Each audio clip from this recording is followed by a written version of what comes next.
So let's go to insert. Now you're probably thinking insert, it's just I, right? Oh, no, there's a lot of ways to go into insert mode, and it's quite fantastic. In fact, this is actually one of my favorite things about Vim, is how many different ways you can go into insert mode. I know, this just is sounding ridiculous. As I say it out loud, I'm like, am I really saying this out loud? Yes, I am. I am saying this out loud. Insert mode. I know, like I said, it's going to be shocking how many available ways you can go into insert mode. And I'm only going to give you a few of them here, because if I give too many now, you're going to lose. There's some really good ones later. All right, so let's curl it in and let's go. So now we're going to do insert mode. So this is where it gets real exciting. All right, so let's use J to go all the way down. J, J, J, J, J, J to the I. All right, so I, and then use W to kind of go into it, so you kind of can see where we're at. So now notice that my cursor is thick, right? It's a thick cursor. I actually prefer it this way. So when I go into visual, when I go into insert mode, I actually maintain the thickness of the cursor. Just an old habit. It's hard to make it die. I don't want it to die. But you can make it however you want. So when I press I, notice that my cursor goes to the left, to the left. Sorry, I got to mirror myself. To the left of my cursor, right? That's unusual. And when I press escape, notice that my cursor moved back one. So if I were to go I escape, I escape, I escape, I escape, I would slowly walk myself back. So that is how insert effectively works. Now notice what happens when I press A instead. A opens the cursor to the right. Now this is a small distinction, but it's actually pretty darn useful in a lot of situations. Often you'll be off by one, and probably in your current editor, which I'm just going to assume is Nano, you probably have to press like an arrow key to go over, and then you have to start typing. And that just is kind of annoying, right? You don't want to have to be in that position. It is really nice just to press A and you go over. Now, A and I are very important because they're used in other commands as well, and we'll get to them. And they mean effectively the same thing. I means on the inside, A means on the outside. All right, so let's go down, and here's the first example of it. I want to go into insert mode, but I want to go at the first non-white space character in this line. Well, I can use Shift-I. There we go. I just walked right into the first non-white space character at the beginning of this line. That's pretty cool, right? So I'm going to escape insert mode, and we're going to go down. But before we go down, I'm going to go back, so I'm at the beginning. We're going to go down now.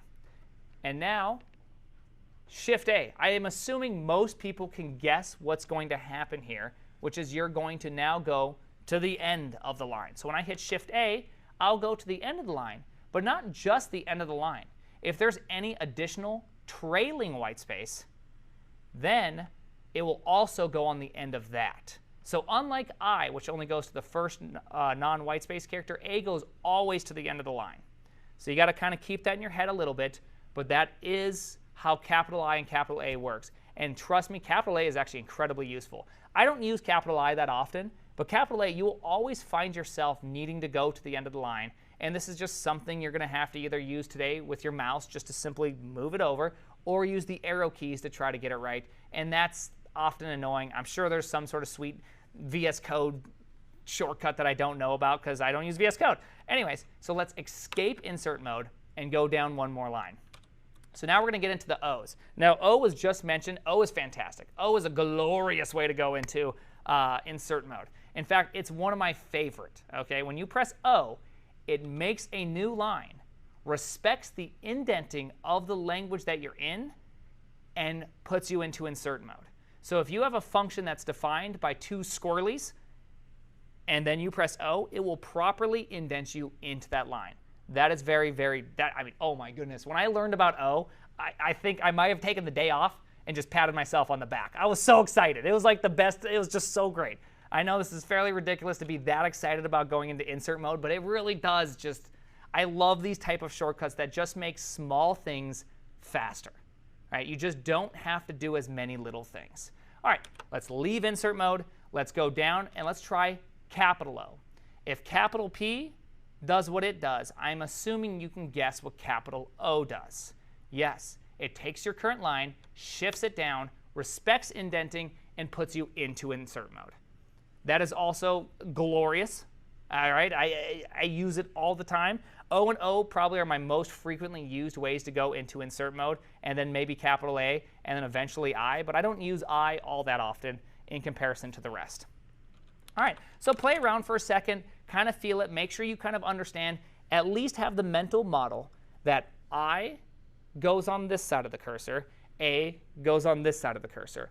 I capitalized go on this side of the line, A capitalized goes on this side of the line. Awesome. So that's insert mode. I didn't give you an exhaustive list because I don't want to do too much. This is effectively the basic commands. At this point, you could be equivalent in editing text as you are today. You might be pretty slow because you don't know all the commands, they don't feel normal, they don't feel natural, but this is kind of like the minimum bar. And this is why Vim gets that super steep initial curve, is because when you're doing it, you have to kind of know so much just to even basically edit text. And that can be extremely daunting for a lot of people.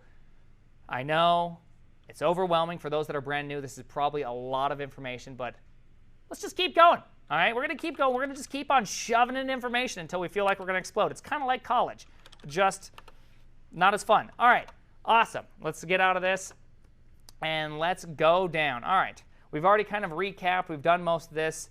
You know, I did sneak ZZ in there. I wasn't actually going to show ZZ at all because I don't use it ever, and there's a reason why you don't have to use it. But I thought it would be a lot of fun to just kind of make it happen. That's 16 total motions that I showed you. That's a lot of motions. That's a lot of things to keep in your head. Today, you will likely have to remind yourself, I want to move down. What do I press? Oh, I press J. Hopefully, we can conquer J and K, number one, and then hopefully you can conquer some other things. And also, looking at my list, I realized I forgot to put in U for undo, which means I actually showed you 17 commands. I just didn't even remember it myself. I know, fun times for everybody, huh?